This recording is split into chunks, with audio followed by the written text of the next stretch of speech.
Hey, what's up everybody? Chris again. Today we're going to be going over Supraglottic Airway administration for the advanced EMT.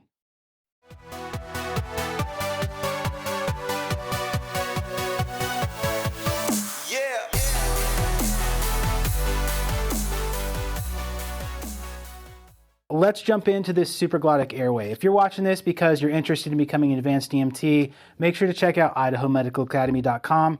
We have a number of different courses, EMT, advanced EMT, all that different stuff. So if you want to take a course, check that out. You can do it from anywhere with one of our online courses. And we offer 10% off with code SUMMIT when you sign up if you're one of our YouTube subscribers. So please check that out if you're interested.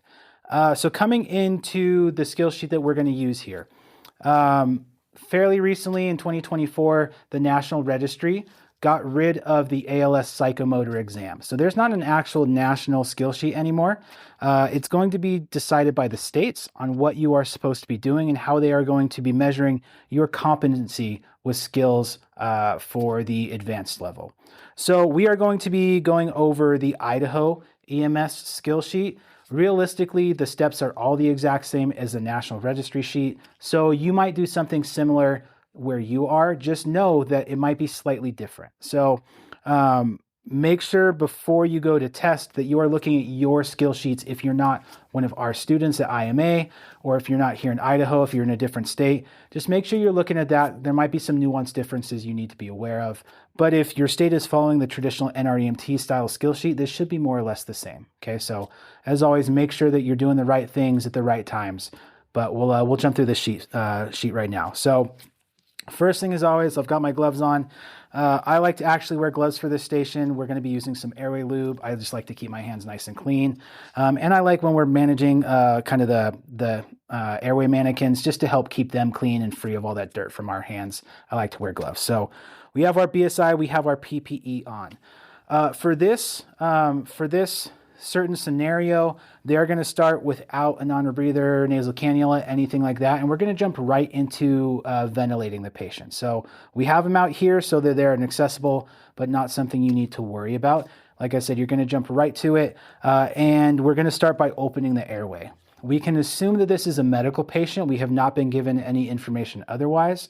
And so when opening the airway, we should be safe with a head tilt chin lift, unless you're told something different, in which case you would have to do a jaw thrust. But for us here, we're just going to go ahead and do this nice head tilt chin lift. Remember, we want to get the patient in that sniffing position. So we're looking for the ears to be in line with the sternal notch when we're putting them here. We don't need to hyperextend. We don't want to be chin to chest, right? We just want to be just nice here, okay? So this is going to pinch the airway off. This will do the same if we go too far back. Like I said, just that nice neutral sniffing position. Look for that ear right along the line to the sternal notch here, okay? So once we're there, we need to insert our airway adjunct. That's going to be the next step. You can choose OPA, you can choose NPA. I'm going to go with just a standard little OPA here. First thing is always, and this will be no different than what you've done at the basic level, we're going to measure that out. So we're going to go from the corner of the mouth over to the earlobe here. And this one looks to be about the right size. So we're going to take this one here. So coming in, when we place this, remember we want to go 90 degrees or 180 degrees, and then we're going to turn as we insert. If you've been in the field a while, you've probably seen people not doing that. You're not inserting it correctly, and you're not going to be catching the tongue correctly if you're not doing that turn. So make sure you're doing the turn. We're going to open the airway. I'm going to go 90, hit that stop, and we're going to turn. That should settle down nice and comfortably if we have the right size. Remember, if it's not sitting on the lips, it's riding too high. You probably have too high of an OPA, and you'll need to change out to a smaller size. So at this point, the examiner is going to let us know that no gag reflex is present and the patient accepts our airway adjunct. If we hear otherwise with an OPA, then we'd have to take it out and place an NPA. But for now, we're going to assume that the OPA is going to work. From here, we will start with our BVM. And initially, the skill sheet wants you to start to ventilate on room air, so we don't need to plug into oxygen right away. So make sure we're getting that good mask seal. I really like the CE technique, and I always teach that we don't want to push the mask onto the face. If we think about a jaw thrust, that's pulling the jaw up and away from the back of the head. If I'm pushing down on the face, I'm doing the opposite. I'm pinching that airway down. So I like to think that CE technique, and I'm going to rock that head up a little bit, and I'm going to pull the face into the mask. That is what I tell myself as I'm doing this. Pull that face up into the mask, and we're going to ventilate this patient. So this is a nicer airway mannequin. These lungs are really easy to see. So I can see exactly when I'm getting that good chest rise. Just make sure that you're visualizing for that chest rise. And remember, we're going to be breathing one breath every 5 to 6 seconds for an adult patient. I'm not timing it very well because I'm talking to you guys, but you want to be making sure you're timing that. I really like as a proctor for my students to count out loud. That way I know they're doing it correctly. Maybe they're a little fast because they're nervous, but if I know you're counting to 5 before you're breathing, I know you know what you're doing, even if the nerves are getting a little bit of the better of you. So breath, 2, 3, 4, 5. Breath, look for that nice chest rise, 4, 5, breath. And you're going to keep doing that usually 15 to 30 seconds, depending on your proctor. They're going to do that just to visualize and make sure that you are appropriately giving those BVM ventilations. Once that's been established that you're doing it correctly, you're going to be informed that you are able to do it without difficulty and that the pulse ox is 85%. That means that we need to attach to oxygen. So at this point, we can set it down, grab our oxygen tubing, and we'll attach this to our oxygen. I'm not going to run it because I don't want to have all the sound, but we'd run that at 10 to 15 liters per minute is totally acceptable. And now we will start to ventilate this patient while they're on oxygen. If you're coming from just a basic program, you might have had to set this up and then start to BVM. That might be how your skill sheet was. That's how it is for us here at IMA. This is already going to be assembled. You don't need to worry about putting the regulator on or anything like that. That's all ready to go for you. So we're going to start to ventilate. Again, your proctor will be watching to make sure that you're ventilating correctly. And then they are going to check and report that breath sounds are present and equal bilaterally, and medical direction has called for insertion of a supraglottic airway device. At this point, your proctor may or may not take over. Somebody will take over for you, or they'll verbalize it. So at this point, your job is no longer to do the BVM. Your job is going to be to place that supraglottic airway. So for the purposes of the video, we're just going to say Casper the Friendly Ghost is here, and he is taking over for me, and he is going to be doing those BVM ventilations. So from here, I'm going to come down and get my supraglottic airway device ready. I am choosing an LMA, or a laryngeal mask airway, mostly because that's what I'm comfortable with, and I know that that works fairly well for this mannequin specifically. So there's a couple different types of supraglottic airways we can use. We'll talk about those different ones at the end of the video so we don't kind of get out of the rhythm of the skill sheet, but that's what I'm going to be using here. So I have an LMA. You might see when we put it in, it's a little short for this patient, but I know that the LMA3 is the one that seals best, and so I get the best compliance with the lungs. But realistically, an adult patient would probably take a 4 or maybe a 5. So just be aware of that. We're playing a little pretend here with the sizing.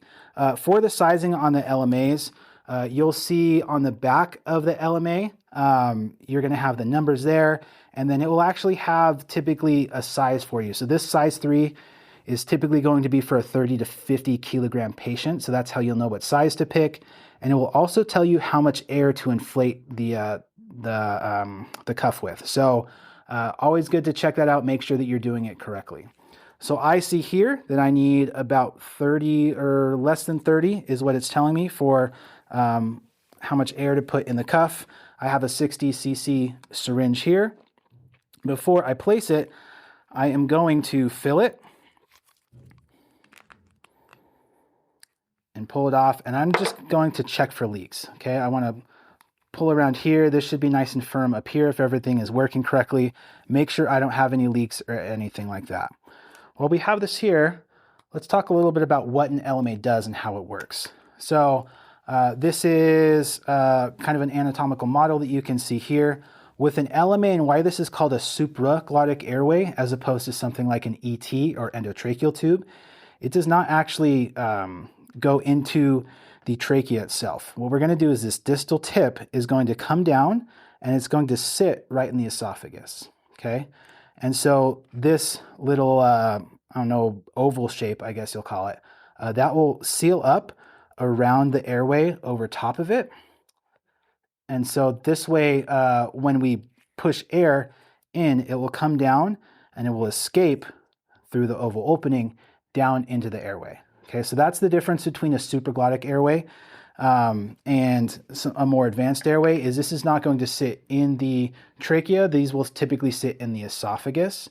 And so they're a blind insertion. You don't need to have an intubation blade or anything like that for these. They're a little bit easier to place. That's why they're allowed at the advanced level. So I have checked this. All this is good. You will probably need to lubricate the distal tip of your LMA. Be sure down here right at the end, this is where the suction can go down. We don't want to put any lubricant on there and be forcing that down into the patient. So try not to put lube right there at the very end. There's kind of the hard plastic at the back. This is what we want to place the lube on. We also want to place it on the cuff, because if we put it on the cuff, that can affect how well it will seal on the patient's airway. So I've already placed this one a couple times as we were getting ready for the video. So there should be adequate lubricant. You might need to put some lubricant on it. You might have something like this. This is just kind of like a KY water-soluble jelly lubricant. Or for your mannequin, you may have a spray type lubricant like this. These we would never use on a real patient, but you might have that for your mannequin. So whatever you're given, you're going to go ahead and use that.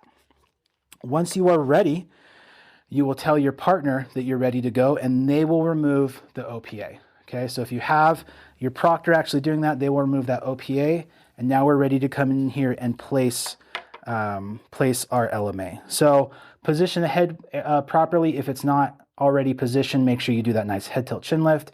We want him to be in that good position. And then this talks about the tongue jaw lift. So you'll do kind of exactly what it sounds like. Grab that tongue and that jaw and pull it forward and down to give you some space to place this device. So we're going to do that. And then we're just going to go in here, and it should slide as long as it's lubricated, nice and easy. And you'll kind of feel it settle and set down where it's supposed to be. So like I said before, this is not quite the right size for this patient. The 4 just doesn't seal very well. It's a bunch of plastic, not a real human, and so it doesn't bend like it's supposed to and everything. Typically, these will sit a little higher, just so you're aware. But for him, he's going to seat down, and I just know that this is where it is supposed to be. But typically, you're going to have a little space above the notch at the top of the LMA. So I have it down into here. I'm going to reinflate. I always make sure when I inflate that I'm holding the device, because as I inflate, well, we can see if it will do it here, but sometimes it didn't really do it here, but a lot of the time it can push further up and out and unseat itself. So you want to put a little back pressure to make sure instead of it being pushed out, it seals around that glottic opening there so that you have that good seal. So now that it's inflated, I'm not going to take my hand off of this device, or somebody is going to be holding this device until it is secure, okay? So we have, we call these, the Thomas Tube Holder is the brand name of these, this one specifically. Tube Tamer, there's all sorts of names. I like, if I haven't done already, just to kind of preload it under the patient here, so I'm ready to go and I don't have to take my hands off later as we're BVMing and all that stuff. So I'm gonna hold it here. We can pull that syringe off and set that to the side. And now I'm going to take my BVM, and we're gonna make sure we have good placement. So I'll take my BVM, we'll take the mask off, it'll go right here, and now I'm gonna give those ventilations. So at this point, the skill sheet will allow you to properly secure your device. You can do it now, you can do it later. There is a point to do it later. I'm just gonna ventilate, and we'll set that Thomas Tube Holder up here in a minute. So I'm gonna ventilate. Again, we're still going to be ventilating at 1 breath every 5 to 6 seconds, and I need to confirm the placement of my tube. So I'll have a stethoscope, or I will have a pretend stethoscope, and as we're breathing, we need to be listening over both lungs and over the stomach. We want to have lung sounds bilaterally, and we want to have negative epigastric sounds, okay? That's one of our first checks to confirm our placement. So we'll go ahead and do that. If there's an issue and we're not hearing any sounds, anything, then we need to reassess. Maybe we went too far, it's not settled right, we need to pull back a little bit. I've had that happen many times with LMAs where I just needed to pull a little bit back and it seats itself better. Do some readjustment. You might need to pull it out and replace it if it's not working at this point. So as I'm checking, in addition to checking for lung sounds and negative epigastric sounds, there's a couple other ways that we want to confirm placement. Our end-all be-all for placement is going to be end-tidal CO2. So we have an end-line end-tidal CO2 here. If you guys have never seen one of these, they just go right between the device and your bag valve mask. It just fits over here, and your BVM fits right on. You do need a cardiac monitor for this to work so that you can read that number, and this will give you waveform capnography as well as a number. And remember, we're looking 35 to 45 is normal for capnography. In this situation, we just need to make sure we have a number. If we're getting a 0, it means that this tube was not placed correctly, and so there's no air exchange going on. If we have a number, we're confirmed in our placement. So we want to be looking for end-tidal CO2. We also can be looking for colorimetric CO2, which would also go in line. That's the purple is poor, green is gold is good device, and so that will start as purple. If it comes in contact with CO2, it will change to gold or yellow, and that's how we know that we have correct placement there.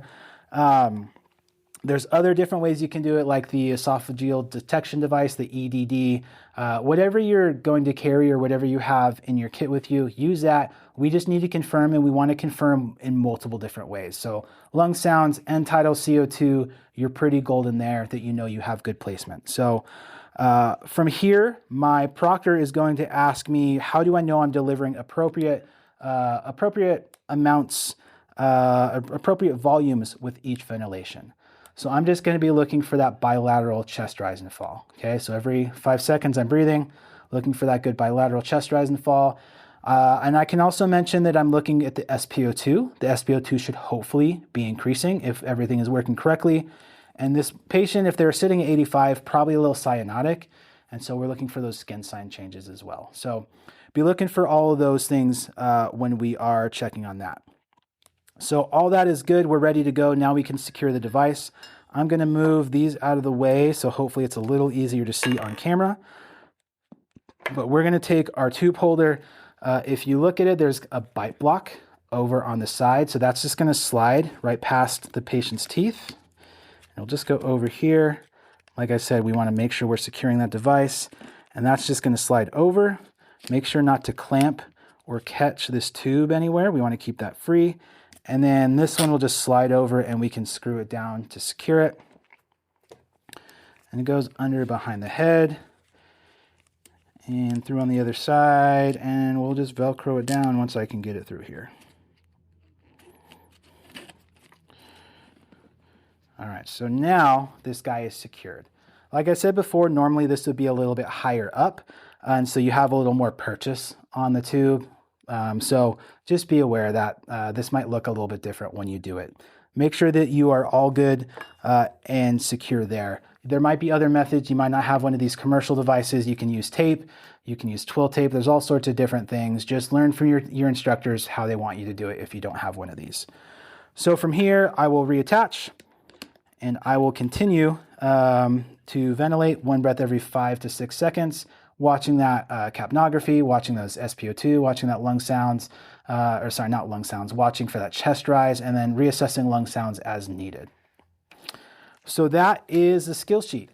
Lots of words, lots of talking, but it's not super complex. It's a fairly easy skill sheet, especially if you're taking the time beforehand to go and learn exactly how everything works and to practice your placement of your mechanical side of things, practicing that placement beforehand so you know what sizes work with the mannequins, you know exactly how to do it, where it should sit, how it should feel when it seats. All of those things will really set you up for success if you do that before we're really worrying about the skill sheet. Okay, so not too difficult. So let's talk a little bit about the other types of devices that you may see when you're going to place these. So the first one we can talk about is called the iGel.